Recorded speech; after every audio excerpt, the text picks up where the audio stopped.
Luke chapter 16, verses 1 through 9. Now he was also saying to the disciples, there was a rich man who had a manager, and this manager was reported to him as squandering his possessions. And he called him and said to him, what is this I hear about you? Give an accounting of your management, for you can no longer be manager. The manager said to himself, what shall I do? Since my master is taking the management away from me, I'm not strong enough to dig, I'm ashamed to beg.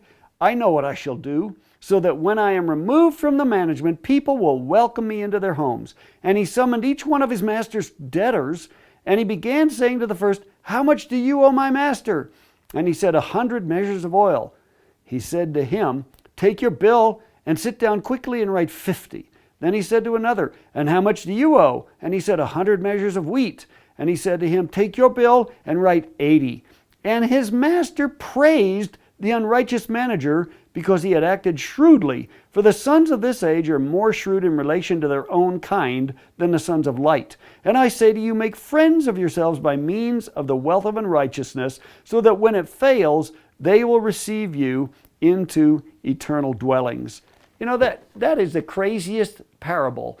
I never understood that for years and years and years. Why would the master praise the guy that squandered his money? Why would he say he was a good guy? And I finally came to an understanding of it when I read a book by a man named Donald Craybill called The Upside Down Kingdom. And here's what I learned in that book. Very interesting. In those times, if we skip down to verse 14, we see something said of the Pharisees very interesting. It says they scoffed at him and at Yeshua, and then it describes them and it says they were lovers of money. So what's very interesting, it appears in the parable that the steward or the manager gave away his master's money, but in reality he did not. Here's what Donald Craybill exposed in his book. There was at that time no way that Jewish people could lend money at interest to other Jewish people. It was against Torah. It was forbidden. But the Pharisees had figured out a way around that through the oral tradition. So they said, if a businessman comes to you, it's called the law of immediate necessity. If a man comes to you and he wants to borrow, say, some oil, or he wants to borrow some wheat, if it's not something that's of immediate necessity, you can charge him commodity interest. So say a man comes and says, I want to borrow 50 measures of oil. You can say to him, you know what? I'll lend you 50 measures of oil, but you got to pay me back 100 within 6 months. 100% interest. Or somebody else, I want to borrow 80 measures of grain. Well, you know what? I'll lend you 80 measures of grain, but you got to pay me 20 measures more. Give me back 100.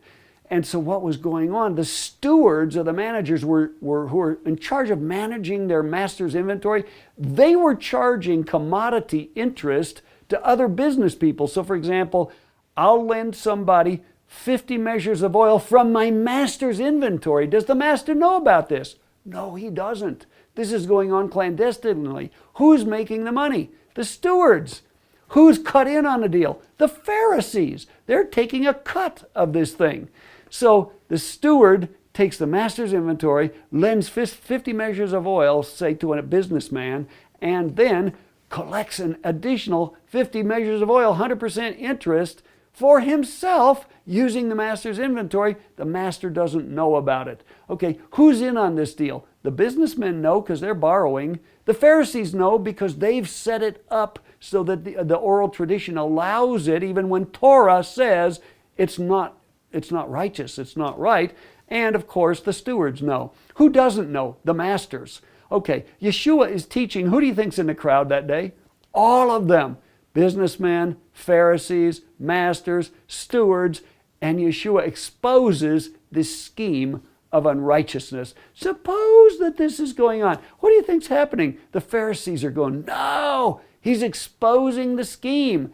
The stewards are going, uh-oh, we're in trouble. And the masters, they're going, wait a minute, Mr. Steward, Mr. Manager, are you doing that? And Yeshua exposes this whole scheme publicly before everybody and is getting these stewards in great trouble. So what did this steward do? It wasn't his master's oil. It says, he says to the one, how much do you owe? And the guy says, 100 measures of oil. He says, take your bill and quickly write 50. 50 was the interest that the steward was going to collect for himself. So he just said, hey, just bring back the 50, forget the interest. My master has found out what's going on, and I'm going to get removed from my stewardship, from my management here. So he writes off his own interest, and the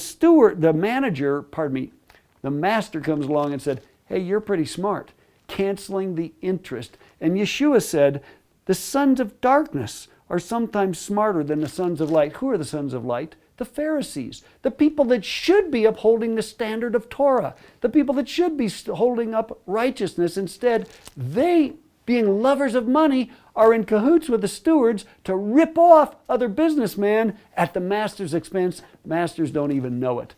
Yeshua exposes this scheme, and the master praised the unrighteous steward because he had acted shrewdly, for the sons of this age are more shrewd in their relation to their own kind than the sons of light.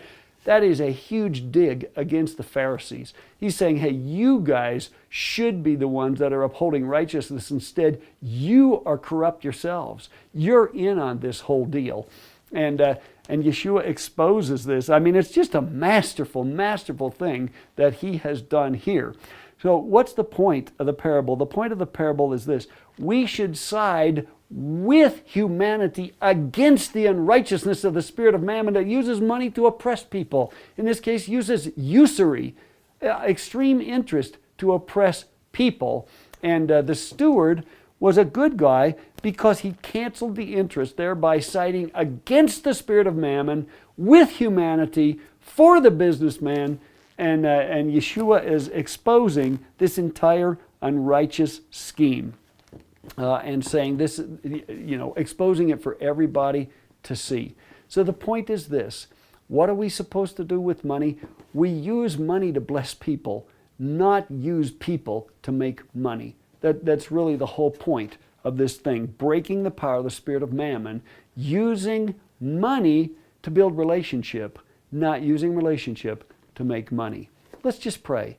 Father, I pray that we would not be lovers of money, that we would not be like the Pharisees, that we would not be figuring out ways to cheat and to connive and to steal, to side with mammon, to oppress other people, to make money for ourselves. But Father, that we would use money to build relationship. And I pray that you would increase wealth for every one of us.